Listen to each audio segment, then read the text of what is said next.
ada rencana mau masuk politik nggak sih Chef Agus nih? Aku itu kalau bisa ke Jakarta pasti manajer bahkan dari situ kadang-kadang muncul yang namanya begirian. Iya betul. Yang usaha orang kita tuh kan namun bina kada suka kan ibaratnya warung-warung sunyi lah. Iya. Kan maksudnya kayak aku pribadi pun ngalamin kayak gitu kan. Nah, yang mistis-mistis gitu pernah Chef ya? Mistis itu pasti ada. Waduh.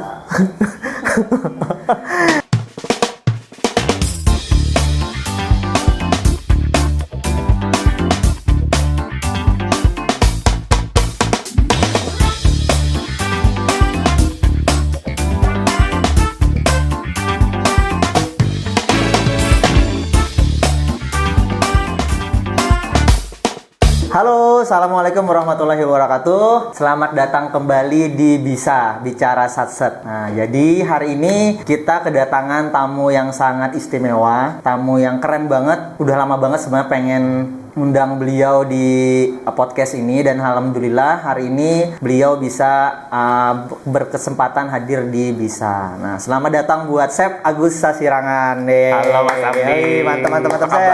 Alhamdulillah baik. Sibuk banget ya. Iya, yang sibuk banget. Mantap banget. Chef Agus Sasirangan. Sekarang lagi sibuk apa, Chef? Sibuknya biasalah, masak, kemudian ngisi-ngisi acara, terus bawa warung, jualan. Mantap. Sekarang sih lagi semangat-semangatnya lagi ngerjain buku sih, buku ke-15 insya Allah. Jadi, buku ke-15, berarti udah 15 cetakan Chef? Udah 15 judul buku lah. Ini insya Allah mungkin menjadi buku yang ke-15. Mantap, keren. Chef Agus nih sibuk sekali. Selain ngurus usaha juga nulis buku, berarti saya sekarang nggak sibuk ya? Ya, jadi emang sekarang segala pekerjaan itu kan harus di timeline juga biar bisa tepat waktu, dan berharap sih sebetulnya buku ke-15 ini November udah bisa launching. Keren. Oke, Chef Agus. Nah, banyak sebenarnya Chef yang bertanya juga, kan orang masih penasaran. Nama Chef Agus Sasirangan, ini kan ada bilangnya ada Sasirangannya Chef. Yeah. Sebenarnya apa sih Chef makna dari nama Sasirangan di belakang Chef Agus itu? Ada ceritanya nggak Chef kira-kira? Ya mungkin singkat cerita, dulu kenal Sasirangan itu sih waktu jadi duta wisata ya. Jadi dulu aku basicnya juga duta wisata Atak Barito Kuala tahun 2018, kemudian pernah ikut Nananggalo Castle tahun 2018 juga. Kemudian dari situ sebetulnya awal mulai mengenal Sasirangan. Nah, pas ikut MasterChef 2011 itu memang tidak disetting juga pada saat ikut audisi di Surabaya, kemudian sampai ke Jakarta itu selalu pakai Sasirangan. Nah, di situ memang akhirnya tim kreatif di MasterChef itu membuat karakter aku itu adalah seorang guru yang suka pakai batik. Nah, pas ikut MasterChef itu selalu pakai batik, Sasirangan, batik, ya ganti-ganti aja sih. Cuman pada saat itu kan karena siapa sih yang kenal dengan seorang Agus, jadi nyari sponsor juga susah. Jadi itu dulu banyak diinjami oleh guru-guru di SMK 4, baju suaminya terus pinjamin ke aku. Kemudian terus dipakai, akhirnya selama di galeri MasterChef itu ya dikenal dengan sebutan dulu Agus Batik sebelum Agus Sasirangan. Karena bahasa Sasirangan itu dulu kurang begitu populer dan susah disebut. Dulu pernah Chef Marinka manggil aku, Agus Saringan silakan maju ke depan katanya. Mau nyebut Agus Sasirangan, nyebutnya Agus Saringan teh kali ya. Cuman nggak apa-apa, maksudnya karena kan itu bagian dari proses untuk memperkenalkan kain khas daerah. Nah, after dari MasterChef 2011 balik ke Banjarmasin, banyak masukan dari salah satunya dari Wali Kota Banjarmasin dulu Pak Muhyiddin, dari masyarakat Kalsel, kenapa sih nggak Agus Sasirangan? Kalau batik itu kan identik Jawa, nah Sasirangan kan kain khas kita. Terus aku berpikir lebih baik terlambat daripada tidak sama sekali. Akhirnya sekitar bulan 2011 itu mungkin sekitar Agustus, waktu ngeluarin buku pertama, dulu akhirnya merubahlah nama panggungnya dari Agus Batik ke Agus Sasirangan. Nah itu awal-awalnya adalah ya setiap perform baju chefnya selalu dikombinasi dengan Sasirangan. Nah tujuannya sebetulnya tidak hanya ingin memperkenalkan masakan daerah, tapi gimana caranya bisa memperkenalkan warisan budaya lainnya dari Kalimantan Selatan. Keren. By the way, Chef Agus ini angkatan MasterChef yang aku yang pertama Chef ya? Yang season 1 dulu. Season 1 berarti Chef Agus dulu juara berapa tuh Chef pas season 1? Dulu runner up sih. Runner up ya? Ya, juara 2. Oke, nah ngomong-ngomong soal runner up nih Chef. Chef berarti udah menang di MasterChef tuh tahun 2000 berapa tadi Chef? 2011. Berapa tahun sekarang udah berarti? Udah 13 tahun. 13 tahun. Nah, sekarang Chef Agus sudah 13 tahun di industri ini nih. Gimana sih Chef kok bisa tetap apa ya? Tetap konsisten, tetap Chef Agus nih orang kenal terus Chef. Ibaratnya gimana sih caranya Chef Agus bisa bertahan di industri ini? Nah, sedangkan kan setahu kita ya, ada beberapa mungkin ada juara 1, bahkan di ajang-ajang pencarian bakat yang lain kalah dengan apa namanya, dengan sosok-sosok seperti Chef Agus. Gimana sih bisa konsisten di industri ini, gimana sih? Jadi kalau ikut kompetisi itu kan siapa sih yang nggak pengen jadi pemenang? Betul. Gitu ya. Cuman balik lagi yang namanya rezeki itu berarti rezekiku cuman sampai di runner up. Ya. Cuman aku berusaha gimana caranya walaupun mungkin secara gelar hanya runner up tetapi bisa juara di hati ibu-ibu, bisa juara di hati masyarakat. Siapa gak? Ya, jadi gimana Chef kok bisa Chef Agus sampai sekarang bisa tetap eksis di industri F&B, tetap eksis di apa namanya, sebagai pengusaha juga eksis dan sebagai public figure juga eksis. Nah, itu bagaimana Chef bisa konsisten eksis kayak gitu Chef? Ya, jadi waktu ikut kompetisi itu kan semua orang pasti targetnya adalah jadi pemenang. Betul. Cuman balik lagi yang namanya takdir dan rezeki aku cuman sebagai runner up, tapi aku berusaha gimana caranya bisa jadi pemenang di hatinya ibu-ibu. Waduh. Dan tentunya ketika ikut MasterChef itu pasti ada yang namanya mimpi dan harapan ya. Maksudnya goals itu apa. Jadi aku tuh sih memang menjadikan MasterChef itu sebagai jembatan untuk bisa berkarir lebih luas lagi. Salah satunya mimpi besarnya sebelum ikut MasterChef itu dulu pengen banget jadi celebrity chef. Jadi chef yang bisa masak di TV itu salah satu target juga dalam hidup. Nah, ketika kita sudah dapat jalannya, sudah ada jembatannya buat nyebrang, nah tinggal kita aja lagi memanfaatkan. Artinya kan setelah selesai MasterChef itu kita mau jualan apapun di pinggir jalan pasti banyak yang mampir karena udah dapat gelar. Dan aku berusaha memanfaatkan, memaksimalkan nama besar itu ya dengan apa? Dengan berkarya, dengan produktif berkarya. Karena emang basicnya juga hobi nulis, akhirnya bisa jadi penulis. Kemudian selain itu juga ya aktif di kegiatan-kegiatan yang lain. Salah satunya bisnis kuliner juga. Ya, betul. Terus juga menurut aku manajemen sosial media itu juga penting. Artinya dari sosial media di situ kan kita juga bagian dari informasi juga bahwa kita aktif dalam beberapa kegiatan. Nah, itu kaitannya juga dengan branding juga. Jadi intinya sih menurut aku produktif aja untuk berkarya, karena semakin produktif kita juga tentu pekerjaan itu juga pasti akan mengikuti aja lah, pasti akan banyak yang datang. Oke. Kan saya ngikutin transformasi Chef Agus nih dari nonton MasterChef sampai sekarang. Nah, kebanyakan orang Chef ya, semakin lama tuh semakin tua biasanya semakin capek ya, semakin capek, semakin aktivitas semakin berkurang. Nah, Chef Agus kalau saya melihat ya, kalau ulun melihat Chef Agus nih makin kesini kok makin seger nih, makin seger, makin semangat. Karena minum sunset. Apa kira-kira Chef?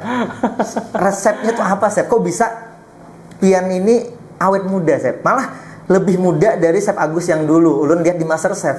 Nah, itu rahasianya apa Chef kira-kira? Rahasianya ini seminggu sekali harus minum kopi. Ya. Boleh minum nggak sih? Boleh tadi lah, nggak perlu ditawarin sih. Minum kopi. Nah, ini lupa nawarin. Bayu, boleh Bayu. Kita putar minum kopi. Bismillahirrahmanirrahim. Ngarep banget ya. Ini lemonade nih yang favorit aku. Seger. Seger banget. Rahasianya apa ya? Rahasianya sih yang pastinya semua pekerjaan yang aku jalani sekarang itu yang memang passionnya aku. Intinya aku tuh cinta banget sama semua pekerjaan yang aku jalani. Suka hobi banget berbisnis kuliner, hobi banget nulis, hobi banget berbagi ilmu. Karena basically juga dulu kan guru, suka mengajar, suka berbagi. Kemudian juga orangnya itu juga lebih mudah empati sama orang juga, sehingga juga punya kegiatan sosial juga. Jadi intinya semua pekerjaan yang dijalani sekarang itu adalah semua berdasarkan dari hobi, nggak ada yang namanya keterpaksaan atau ada faktor lain, itu nggak ada.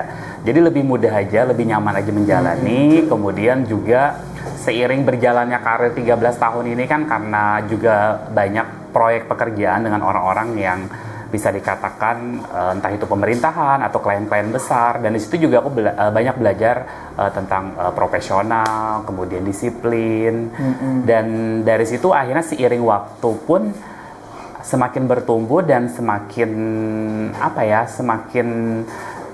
semakin ini aja, setiap melakukan sesuatu itu memang harus profesional biar hasilnya pun juga bisa maksimal. Keren. Terus selain itu juga ya sekarang baru-baru aja sih di 3 bulan terakhir ini juga lagi hobi olahraga, terus mantap. kemudian makan nasi merah, terus ini yang paling penting Mas Abdi harus bisa memanajemen manajemen masalah hidup itu juga penting menurut aku. Ternyata nggak hanya bisnis, ternyata nggak hanya mungkin rumah tangga yang di manajemen, tapi permasalahan yang ada dalam hidup itu juga di manajemen. Jadi biar kita bisa profesional aja, mana saatnya kita mungkin mikirin masalah, mana saatnya kita profesional dengan pekerjaan, itu juga menurut aku penting. Keren. Chef Agus keren banget. Pantas sekarang ya kan kalau nggak bisa manajemen, kita mungkin nggak bakal bisa tidur nyenyak. Betul, ya. Pasti jadinya kepikiran terus. Tapi Chef Agus tuh berarti harus terjadwal, Chef. Kayak tadi tidur itu harus minimal berapa jam kayak gitu ya? Pola makannya harus memang benar-benar diatur atau gimana, Chef? Aku alhamdulillah kalau terkait kayak makan itu sangat disiplin. Jadi sarapan itu pasti, makan siang, makan malam, terus tidur pun biasanya malam itu kalau misalnya jam 11 itu udah matiin handphone. Jadi benar-benar pengen kualitas istirahatnya juga bisa maksimal. Dan aku tuh termasuk orang yang suka ngomong ke diri sendiri. Jadi misalnya Agus udah tidur, istirahat, kasihan badannya, besok aja lagi dipikirin masalah-masalah kerjaan yang lain, dan itu lebih mudah tidur. Atau kalau misalnya mentok ya manusiawi ya, maksudnya pas ada masalah susah tidur, itu paling cuma dengerin surat Yasin aja di handphone sekali itu udah langsung tidur, bawaannya lebih tenang. Iya, itu bisa dicoba. Berarti itu salah satu resep awet muda dari Chef Agus Sasirangan. Nah terus Chef Ulun kan ngeliat juga nih, Chef Agus ini sibuk banget ya, ngurusin bisnis konten kreator juga trainer di beberapa kelas juga Nah terus saya ngeliat tuh Chef Agus punya program sedekah rantang ya, Chef ya, sedekah rantang sama sedekah receh. Nah kenapa Chef Agus sebenarnya sudah sibuk banget. Chef Agus juga sudah mapan, apa aja udah ada. Nah, kenapa Chef Agus kok masih begitu semangatnya untuk melakukan program atau kegiatan-kegiatan sedekah seperti ini, Chef? Alasannya apa sebenarnya, Chef? Sebetulnya lebih pengen jadi manusia yang bermanfaat aja sih untuk orang banyak. Karena sebetulnya kan kalau kita pikir-pikir apa sih yang kita kejar di dunia ini gitu ya. Maksudnya kita nggak tahu yang namanya umur, karena aku pun Mas Abdi sering udah banyak kehilangan orang-orang yang hitungannya sangat dekat. Dan ketika aku lihat lagi apa sih yang mereka bawa gitu loh, selain amal kebaikan, selain amal zariah. Dan salah satu pahala yang terus mengalir hingga hari kiamat nanti, siapa sih yang nggak pengen ketika kita udah meninggal kita dapat transferan pahala? Itu salah satunya adalah ilmu yang bermanfaat kan. Maka dari itu sebetulnya sekarang dengan ilmu atau pengetahuan yang dimiliki, gimana caranya bisa berbagi dengan banyak orang, mungkin dari segi ilmu resepnya, kemudian ketika kita bisa menyantuni banyak orang, bisa jadi doa-doa anak yatim itu yang akan membantu kita nantinya. Salah satunya dengan program sedekah masjid itu kan, ketika masjid itu bisa kebangun, itu akan jadi amal zariah yang sangat panjang. Jadi lebih mikirnya ke situ sih, karena kadang-kadang mentok kalau misalnya kita lagi sakit, kita tuh jadi kayak lebih ingat mati aja gitu. Apalagi kayak aku kan maksudnya udah pernah sudah pernah ditinggalkan orang yang bahasanya yang ngelahirin aku lah ya. Maksudnya aku termasuk udah yatim piatu juga, udah pernah mengalami ditinggal ibu tuh kayak gimana sedihnya, kemudian ditinggal bapak kayak gimana sedihnya. Jadi lebih mudah aja untuk mengingat ke arah situ. Makanya kadang-kadang itu apa sih ibaratnya uyuh lah, sekalinya semakin disasahi itu semakin kada dapat gitu lah. Mas Abdi ngerasain gak sih kayak semakin dikejar justru kayak semakin jauh? Betul. Nah itu aku pernah ngerasain itu. Jadi intinya tuh nggak akan pernah selesai. Kalau urusan dunia tuh nggak akan pernah selesai. Dan kadang-kadang tuh kita jadi kayak uyuh sorang gitu. Iya betul. Jadi makanya balik lagi gimana caranya semua itu bisa balance, bisa seimbang. Artinya ketika kita melakukan sesuatu harus ada niat, itu harus ibadah dulu. Kayak masak ibadah, mungkin Mas Abdi bikin usaha pun ibadah, banyak orang yang dibantu, jadi jembatan rezeki banyak orang. Masya jadi Allah, lebih ke situ aja. Insya Allah Bayu. Masya Allah beliau. Apalagi kan Kopi Satset sekarang cabangnya banyak, ratusan Alhamdulillah, orang Chef. dipekerjakan. Nah kita nggak pernah tahu doa dari Betul. ratusan orang itu yang sekarang Mas Abdi tetap produktif, Bayu tetap sehat, Bayu sukses gitu kan. Iya. Itu kan doa banyak orang. Berarti semua terjawabkan ya alasan Iya. kenapa sekarang bisnis Chef Agus juga makin berkembang, jobnya nggak sepi-sepi ya tadi. Salah satunya mungkin tadi semakin kita kejar dunia semakin jauh ya Chef ya. Tapi kalau kita niatnya ibadah, ya dunia akan datang dengan sendirinya kayak gitu Chef ya. Dan salah satunya juga sebetulnya kunci kreativitas itu adalah dengan apa ya, dengan kerendahan hati sih menurut aku. Jadi kalau kita lihat kenapa orang itu idenya gak pernah habis, itu salah satu yang amalannya itu ternyata orang itu juga rendah hati. Rendah hati itu kan nggak hanya sebatas kita ramah sama orang atau nggak sombong atau sopan, tapi salah satunya adalah sampai rendah hati tadi ya. Ada apa Chef lanjut tadi sampai mana rendah hati tadi? Mungkin ingat. Rendah hati. ya jadi Iya betul. Kunci Kunci sukses tadi harus rendah hati. ya salah satu kunci sukses itu kan adalah rendah hati. Rendah Betul. hati itu maksudnya nggak hanya sebatas kita ramah sama orang, nggak sombong Ya. sama orang, tapi kerendahan hati kita untuk berbagi ilmu itu juga menurut aku menjadi satu poin penting Mas Abdi. Betul. Karena sekarang ya kalau misalnya banyak tuh UMKM yang nanya, Chef Agus nggak pernah takut ilmunya ditiru orang. Iya, betul resep banget tuh, Chef. diambil Betul orang. banget. Saya bilang saya jualan karena saya tahu kok resepnya banjir, karena Iya. saya tahu kok resep apem kenari. Saya nggak pernah takut kehilangan resep, kehilangan ilmu, karena ya prinsip saya ilmu bisa ditiru tapi kan rezeki nggak bisa dikopi Yap. paste. Ush, Jadi betul. intinya Betul kalau banget. Anda yang ngambil resep kita mungkin jualan dengan konsep yang sama, harga yang sama, apakah mungkin rezekinya sama? Kan nggak mungkin. Iya. Maka dari itu aku sebetulnya lebih mudah berbagi aja, dan justru sekarang tuh merasakan banget dengan mudahnya berbagi, ternyata idenya itu nggak pernah habis. Iya, betul. Ada aja idenya, tapi kan kita mungkin membagikan satu, Tuhan tuh ngasihnya 5. Ketika kita ngebagi 5, Tuhan tuh Iya. ngasihnya 10. Jadi kalkulator Tuhan itu, karena kalau kalkulatornya manusia itu pasti udah hitung-hitungan. Tapi kalau kalkulatornya Tuhan itu jadinya banyak. Iya sih, betul Chef. Ya kadang saya juga bingung Chef lihat Chef Agus ya. Chef Agus kan sering banget bagi-bagi resep ya, bagi-bagi resep gratis, terus bikin video tutorial masak. Nah, sebenarnya makanya mikir kan Chef Agus nggak takut nih, sedangkan bisnis Chef Agus kan bergerak di bidang yang sama kan, F&B juga, rumah makan juga, kuliner juga. Nah, itu mungkin ya tadi pertanyaan kami, Chef Agus nggak takut nih ilmu yang Chef Agus bagikan ini sebenarnya bisa ditiru nih sama orang lain kayak gitu. Sama tadi karyawan Chef Agus katanya kan banyak yang tahu resep juga kayak gitu. Nah, seandainya kayak gini Chef, misal ada karyawannya nih atau siapa orang terdekatnya bikin buka sendiri, nah tuh ada nggak pernah terjadi kayak gitu Chef? Pernah terjadi. Oh, pernah ya? Di Samarinda pernah dia buka mie Banjir dengan varian yang sama. Oke. Kemudian di Banjarmasin juga pernah. Bahkan yang cukup parah itu ada serentak 5 orang karyawan Banjarbaru itu resign. Hah? Kemudian mereka buka mie Banjir dan menu-menu yang lain yang juga sama yang kita jual. Ya. Tapi itu cuma bertahan 2 bulan. Akhirnya mereka tutup dan akhirnya mereka ngelamar lagi di tempat aku. Dan dengan baiknya aku masih nerima mereka. Luar biasa. Luar biasa beliau ini. Iya. Itu Nggak bisa dibilang namanya lah ya. mungkin ego aja sih ya. Iya, Maksudnya betul. kita paham lah yang namanya anak muda ya, pasti kan mungkin ada yang ngajakin, ada Iya, yang pengaruh. betul. Tapi nggak apa, maksudnya apa ya, kita tuh sebenarnya usaha itu kan nggak mudah ya. Iya, betul banget, Chef. Nggak bisa tiba-tiba kita ngambil resep orang terus tiba-tiba langsung buka, prosesnya panjang ya. Mas Abdi juga merasakan Iya. alurnya ngebangun bisnis kayak gimana. Jadi aku rasa sih biarlah mereka belajar dengan proses mereka jalannya.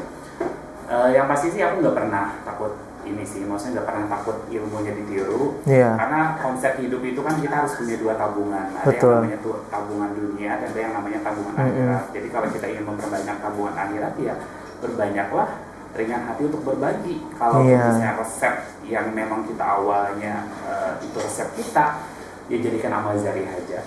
Dan satu lagi sih yang membuat kita mungkin jangan pernah sombong itu adalah sebelum kita ada, itu pasti akan ada orang lain atau guru-guru kita. Betul. Kita nggak mungkin tiba-tiba bisa meracik apam atau meracik kopi, meracik Iya. mikir. Pasti kan Mas Abdi juga punya inspirasi. Betul. Selain Mas Abdi yang nge-create itu atau mungkin membangun itu.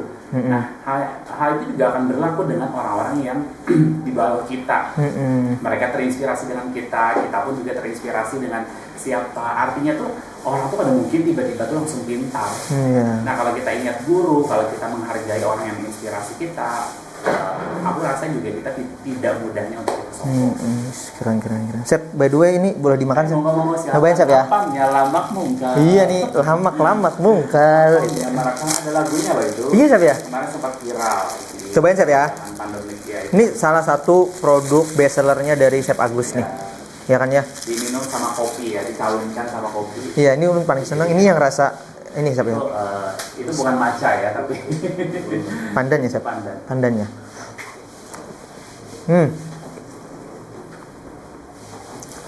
Mau nyobain? Enggak. Makan. Enggak. Bosan juga. Oke.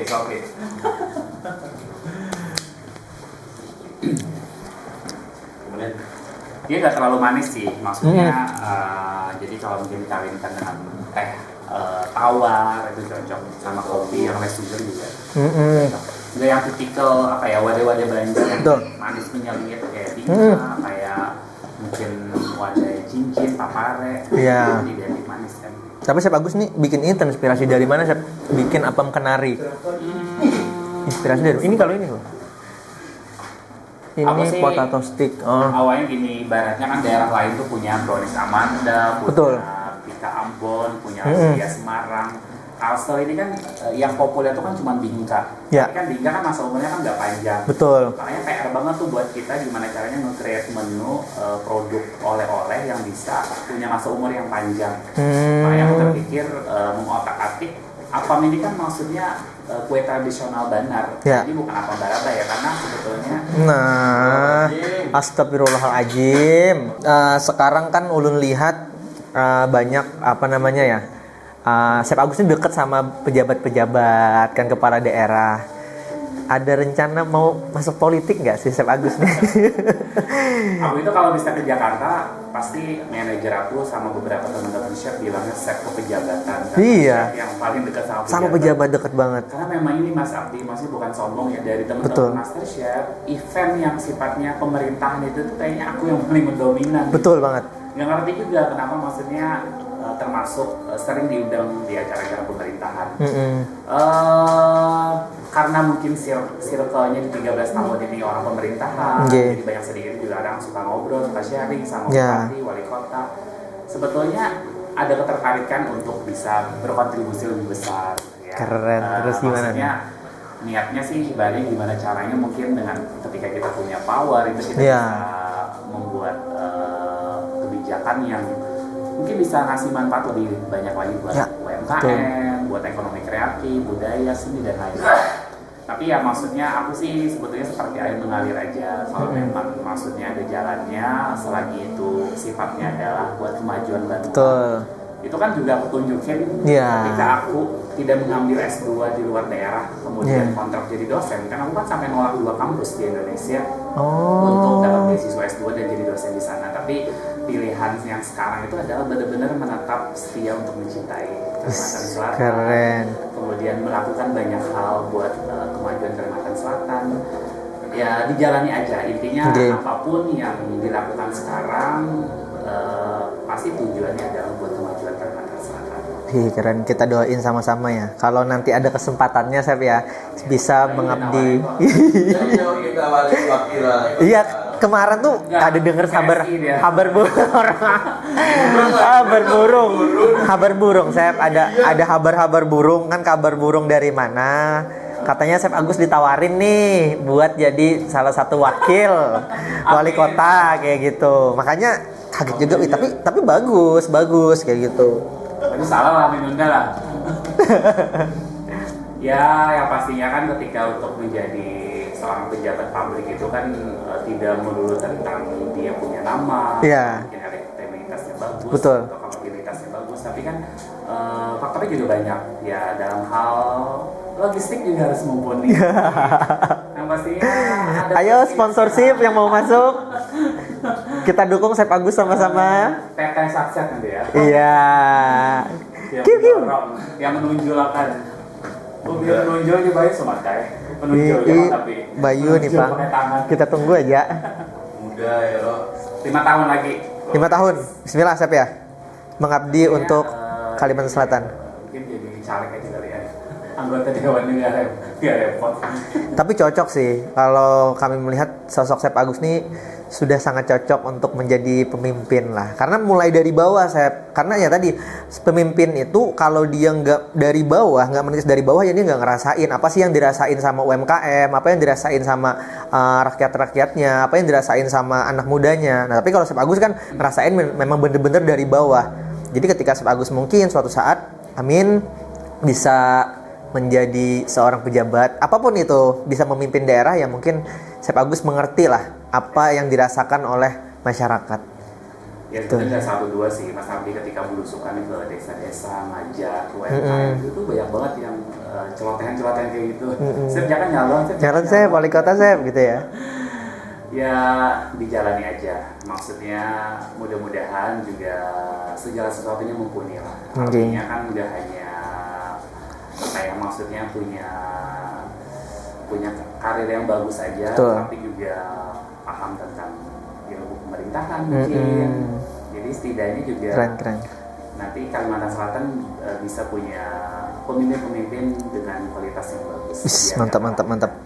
Pejabat-pejabat yang di Pulau Jawa. Siap. Oke Chef. Rencana ke depan? Karir 5 tahun ke depan? Ya kita lihat saja lah Chef. Bismillah ya Chef ya. Kalau memang ada kesempatan kita lakukan yang terbaik ketika diberi kesempatan ya. Tapi kalau memang belum kesempatannya ya jangan memaksakan.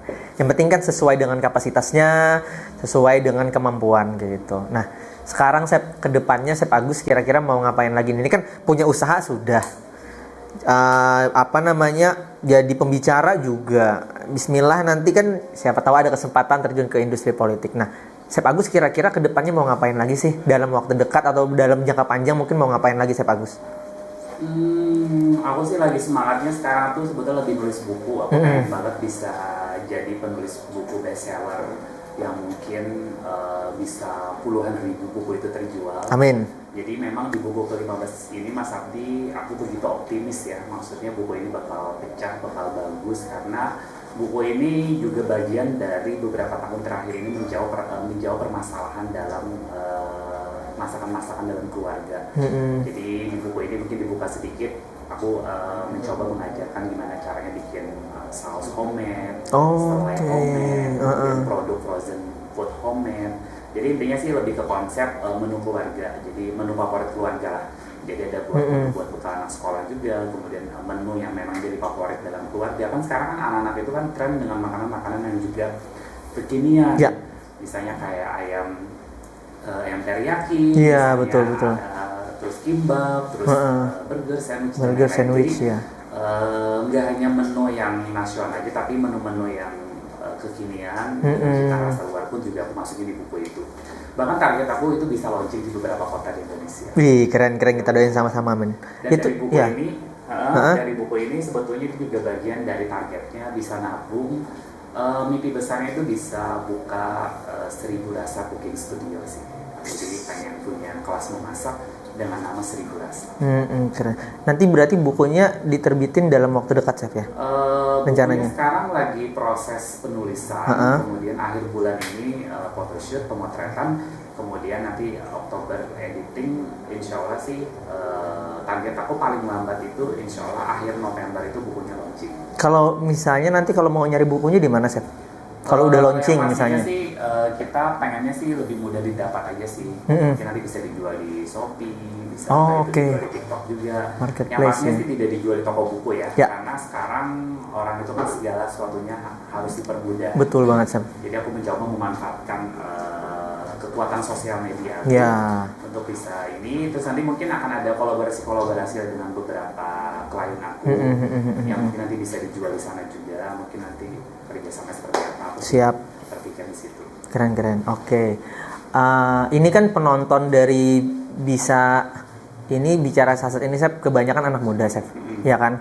anak muda ini sebenarnya populasi yang paling banyak, tetapi juga kadang anak muda ini bingung, Chef. Dia pengen ngikutin, dia punya public figure kan, misalnya kayak pengen jadi pengusaha, terus pengen jadi content creator kayak gitu. Nah, Chef Agus ada nggak trik-trik nih buat anak muda zaman sekarang, atau mungkin kalau bahasa Banjar kita nih apa ya, pepadahan ya, biasanya anak muda zaman sekarang kira-kira harus seperti apa sih, Chef, biar bisa fokus kayak gitu, Chef? Bisa mau jadi pengusaha atau mau jadi content creator kayak gitu. Ada nggak, Chef Agus, masukan sedikit buat anak muda zaman sekarang? Ya mungkin anak muda zaman sekarang dengan yang dulu itu udah beda ya. Ya, betul banget. Kita sekarang, ya, mereka juga nggak bisa dipaksa. Ayo dong promosi masakan daerah, ayo dong bisnisnya berbasis makanan lokal itu udah nggak bisa. Jadi menurut aku sih semua itu memang berawal dari hobi aja sih. Jadi kalau misalnya mereka emang hobi moto, gimana caranya itu bisa ditekuni.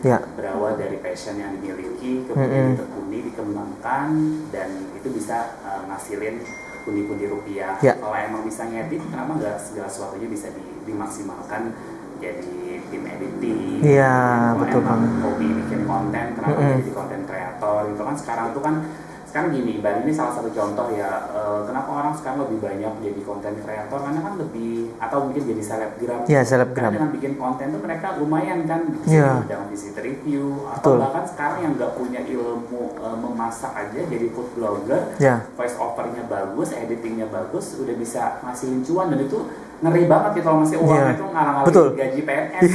Nah, maksudku tuh Anda punya fisik yang mumpuni, kemudian bisa ngedit, kenapa nggak dimaksimalin dengan tren-tren yang sekarang aja? Bisa jadi food blogger, bisa jadi selebgram, bisa mereview produk, apapun itu yang Anda sukai lah. Maksudnya kita nggak bisa maksa lah, kita juga nggak bisa memaksa juga harus yang segala sesuatu itu harus berbasis lokal. Iya, betul banget. Cuman hanya saja kita pasti akan bangga dengan anak-anak Banua yang memang mereka aware terhadap lokal produk. Artinya sebetulnya kita itu butuh lagi anak-anak muda yang peduli terhadap segala sesuatu yang sifatnya warisan budaya dan kuliner Kalimantan Selatan. Misalnya gini, Mas Abdi, selama ini kan mungkin anak muda hanya fokusnya adalah ke sesuatu yang viral, mungkin sesuatu yang kekinian. Nah, gimana caranya? Memang tantangannya itu memang lebih berat ya. Maksudnya kita tuh punya misalnya 41 macam wadah khas Banjar, ya, ada bingka, ada parantatak, ada ipau. Nah, gimana caranya? Mungkin kita ngambil salah satu wadah Banjar itu, kemudian kita create gitu ya, jadi satu produk yang bisa viral, mungkin dengan inovasi, dengan packaging yang menarik. Misalnya gini, anggap contoh nih ya, misalnya sekarang lagi tren apa sih namanya? Lapis durian ya, yang dari Pekanbaru itu. Apaan? Lapis durian. Kan ada yang di Banjar tuh yang baru buka. Yang ketan durian, ketan. Lapis-lapis tuh loh, yang berlapis-lapis kan. Ketan. Lapis kan dia cuma 2 lapis. Itu tuh ketan, terus nanti lapisannya di atas lapisan keduanya itu durian. Itu sampai berapa ratus kotak sehari laku. Itu kan oleh-oleh dari Pekanbaru kan. Oh, di Banjarmasin udah ada ya? Banjarmasin ada. Ownernya orang Banjarmasin. Oh, iya. Bisa di story Acim itu loh. Nah, maksud lu kayak di Banjarmasin tuh kan punya yang namanya Sari Muka Lakatan. Nah, apa sih? Sari Muka Lakatan. Ya bikin aja namanya Cari Muka kayak agak kekinian kan ya. Itu kan Sari Muka kan ketan, kemudian di atasnya kan itu ketan Banjar, di atasnya kan gula merah. Nah, mungkin si gula merah itu kan bisa dikreasiin, entah itu mungkin varian pandan atau varian pedak, varian angka dan lain-lain. Atau mungkin ibaratnya jual lempeng tapi di mall gitu. Lempeng itu yang disajiin besar kayak piring ditapakan ke muka. Semuanya kan mungkin dibikin yang lebih simple, yang makannya itu dipegang bisa lebih mudah. Atau bikin taruh karuang di mall tapi panas-panas gitu ya. Iya sih. Barasnya menumpuk seorang. Ya sama kayak apam kenari kan. Maksudnya kan apa sih apam gitu ya. Tapi ternyata bisa bertahan sampai 4 tahun dan setiap hari produksian. Berarti kan masuk di lidah semua orang gitu.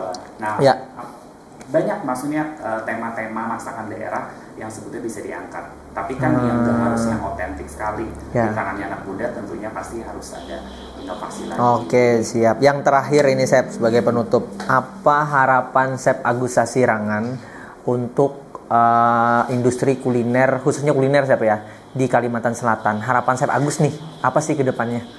Harapan aku sih sebetulnya bubuhan kita orang Banjar itu bisa lebih kompak aja sih ya. Ya. Karena kan menurut aku kuliner Banjar itu belum ada kayak satu wadah atau komunitas. Kadang-kadang orang Banjar itu kita berusaha tuh masih kayak terkesan tuh kayak jalan sorang-sorang gitu. Ya. Bahkan dari situ kadang-kadang muncul yang namanya bihirian. Ya, betul. Bihirian yang usaha orang kita tuh kan namun bina kada suka kan ibaratnya orang-orang sunyi lah. Iya. Kan maksudnya kayak aku pribadi pun ngalamin kayak gitu kan. Nah, Oh, yang mistis-mistis gitu pernah Sep ya? mistis itu pasti ada. Waduh. Apaan Sep? Yang mistis-mistis tapi pernah terjadi berarti ya? Terjadi. Oh. Maksudnya pernah lah. Tapi kan kayak gitu Mas Abdi, kita jadi orang baik aja belum tentu ada yang suka, apalagi kalau Yap. kita jadi orang jahat. Betul. Itu udah hukum alam banget. Jadi menurut aku gimana caranya persaingan itu bisa lebih profesional aja. Ya. Karena harus diwadahi dalam sebuah wadah. Mungkin akan ada nantinya, mungkin suatu saat harus ada komunitas pencinta masakan Banjar, Yap. yang mana di situ bisa ngumpulin banyak orang lagi yang memang berbisnis atau mungkin para pencinta masakan Banjar. Dan mungkin aku juga berharap sebetulnya Kalimantan Selatan tuh bisa lebih banyak lagi kuliner itu dibikin event sih. Karena Oke, kalau siap. kita belajar di Surabaya itu ada yang namanya festival rujak ulek, ribuan orang rujak. Oh, Rujak iya pernah dengar Sep, di betul. depan Surabaya. Surabayanya, iya. Kemudian di Banyuwangi itu ada yang namanya festival rujak soto, ribuan orang rujak soto. Iya. Nah, maksudnya di Banjarmasin kan banyak tuh tema-tema kuliner, mungkin 1.000 orang masak di banjir di Iya, lapangan lapangan Murjani gitu ya, Pak ya? Iya, Jadi, betul. kuliner itu di-eventkan. Karena dengan di-eventkan itu menurut aku pertama ya kuliner lokal itu bisa semakin naik, Yap. jualnya semakin naik, kemudian imbasnya juga akan semakin banyak untuk para pelaku-pelaku yang lain. Mungkin salah satunya semakin banyak orang yang tertarik untuk berbisnis kuliner tersebut. Siap, wih keren. Nah, Hanyur sambat keren, mati lampu. Sekali lagi terakhir pas penutup nah. Ayo lagi anak mati hidup kan lagi. Oke, Chef Agus, terima kasih banyak sudah memberikan ilmu yang sangat bermanfaat buat kami di sini, buat para penonton Bisa. Nah, jadi buat teman-teman Bisa, tadi daging semua sih. Yang disampaikan Chef Agus tuh daging semua. Kita dapat pengalaman bisnisnya, kita dapat juga bagaimana kerendahan hati, bagaimana keseriusan Chef Agus, bagaimana kesabaran Chef Agus. Kita semuanya mendengar itu daging semua. Jadi harapannya anak muda di Kalimantan Selatan khususnya terus semangat lagi. Bayangkan Chef Agus aja masih semangat. Nah, kita semua anak muda harus semangat ya. Jadi sekali lagi terima kasih banyak Chef Agus, sehat terus, sukses terus. Waduh, terima kasih. Siap. Semoga Bisa semakin berkembang, Siap. penontonnya makin banyak. Amin. Dan bintang kami dihadirkan juga semakin menginspiratif juga. Siap. Oke, terima kasih banyak. See you. Nah, santai lagi.